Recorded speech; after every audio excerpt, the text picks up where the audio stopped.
আশা করব বন্ধুরা তোমরা সবাই ভালো আছো। তো এখন ঘড়িতে সময় বাজলো দুপুর 2:30। আমি ডায়মন্ডহাওড়া থেকে ঘুরে এবং সেই ডায়মন্ডহাওড়া রোড এবং সেই সংলগ্ন হুগলি নদীর ছবি তুলতে তোমাদের দেখাতে আবার ফিরে যাচ্ছি বজবজের উদ্দেশ্যে। এবং সেই যেতে সেই গঙ্গার পাড়ের ছবিটা তোমাদের সামনে আমি তুলে ধরার চেষ্টা করছি। আশা করছি ভিডিওটা তোমাদের ভালো লাগবে। ভালো লাগলে অবশ্যই তোমরা মন্তব্য করে জানাবে কেমন তোমাদের ছবিটা লাগছে। তোমাদের উদ্দেশ্যে ছবিগুলো বানানো, তোমরা আমার পাশে সব সময় থাকবে এইটুকু আমি আশা রাখলাম। তো সেই রাস্তার ছবিটা এবং সেই গঙ্গার ছবিটা অসাধারণ একটা মুহূর্তের সাক্ষী বলা চলে। আমি সাইকেল নিয়ে চলে এসেছিলাম ডায়মন্ডহাওড়া এবং সেই ছবিটা আমি তোমাদের সামনে সাইকেল চালাতে দেখাবার চেষ্টা করছি। এরকম সব সুন্দর সুন্দর ভিডিও নিয়ে আমি আসবো তোমাদের কাছে। তোমরা আমার পাশে সব সময় থাকবে এইটুকু আমি আশা রাখলাম। তো বন্ধুরা, আমি সেই পথে যেতে পথের সেই ছবিটা তোমাদের সামনে আমি দেখাবার চেষ্টা করছি। তো তোমরা আমার পাশে সব সময় থাকবে এইটুকু আমি আশা রাখলাম। সবার জন্য শুভকামনা রইল আমার পক্ষ থেকে, আর সবার জন্য সুস্বাস্থ্য কামনা করলাম ভগবানের কাছে আজকের দিনটা এবং আগামী দিনগুলো আরও আনন্দময় হয়ে উঠুক এইটুকু আমি ভগবানের কাছে প্রার্থনা রাখলাম। তো বন্ধুরা, আমি সেই গঙ্গার পাড়ের ছবিটা পরন্তু বিকেলে সূর্য অস্ত যাবার আগে তারই একটা পূর্ব মুহূর্তের ছবি আমি তোমাদের সামনে দেখাবার চেষ্টা করছি। ডায়মন্ডহাওড়া রোড ও তার সংলগ্ন হুগলি নদী, অসাধারণ একটা পরিবেশ বলা চলে। তো এরকম সব ছবিগুলো আমি যতটা সম্ভব পারবো ভিডিওটা ভালো করার চেষ্টা করব।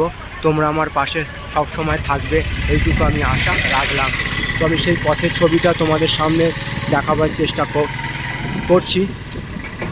পরন্তু বিকেলে এখানে সব যে যার প্রাইভেট কার নিয়ে এসছে। এখানে বিভিন্ন হোটেলও আছে, চায়ের দোকান, খাবারের দোকান, সব রকমের ব্যবস্থা আছে এবং সেই ছবিটাও আমি তোমাদের সামনে তুলে ধরার চেষ্টা করছি।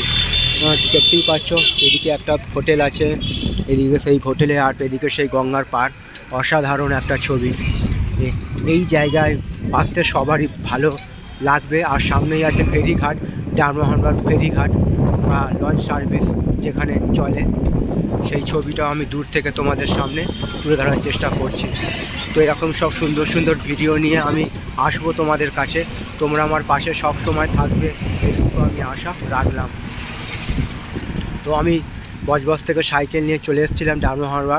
সকাল 10টার সময় আমি জার্নি শুরু করেছিলাম, আর আমি 1:30টার সময় ডায়মন্ডহাওড়া পৌঁছে গিয়েছিলাম এবং সেই ঘন্টাখানেক থেকে ছবি তুলে কিছু খাবার খেয়ে আবারও 2:30-এর সময় বেরিয়ে পড়েছি, বজবজের উদ্দেশ্যে রওনা দিয়েছি। এবং ডান দিকে আছে সেই খেলার মাঠ, খেলার স্টেডিয়াম, ফুটবল খেলার, এবং সেই ছবিটা আমি দূর থেকে তোমাদের সামনে দেখাবার চেষ্টা করছি। এবং সেই রাস্তার ছবিটা গুরুত্বপূর্ণ। ডায়মন্ডহাওড়া রোড সবাই জানে, এটা ডায়মন্ডহাওড়া রোড নামটা। এবং সেই গঙ্গার পাড় এবং এই দিকেই বাঁদিকেই আছে সেই ফলক দিয়ে লেখা আছে, ফলক দিয়ে আই লাভ ডায়মন্ডহাওড়া। তো সেই একটা ছবি আমি তোমাদের সামনে দেখিয়ে দিচ্ছি সাইকেল চালাতে। তোমরা দেখো কি সুন্দর লেখা আছে আই লাভ ডায়মন্ডহাওড়া। তো এরকম সব সুন্দর সুন্দর ভিডিও নিয়ে আমি আসবো তোমাদের কাছে। তোমরা আমার পাশে সব সময় থাকবে এইটুকু আমি আশা রাখলাম। তো বন্ধুরা, আমি যতটা সম্ভব পেরেছি ভিডিওটা ভালো করার চেষ্টা করেছি তোমাদের উদ্দেশ্যে ছবিগুলো বানানো।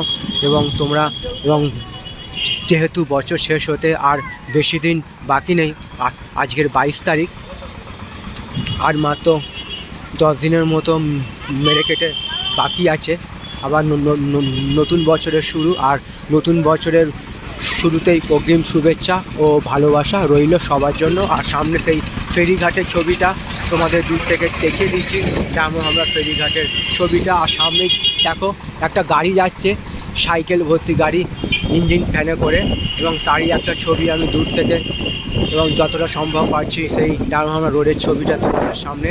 এবং ডায়মন্ডহাওড়া সেই এলাকার মধ্যে ঢুকে যাচ্ছি গঙ্গার পাড় ছেড়ে এবারে ভেতরের দিকে, এবং সেই ছবিটা তোমাদের সামনে আমি দেখাবার চেষ্টা করলাম। ভিডিওটা এই পর্যন্তই রইল।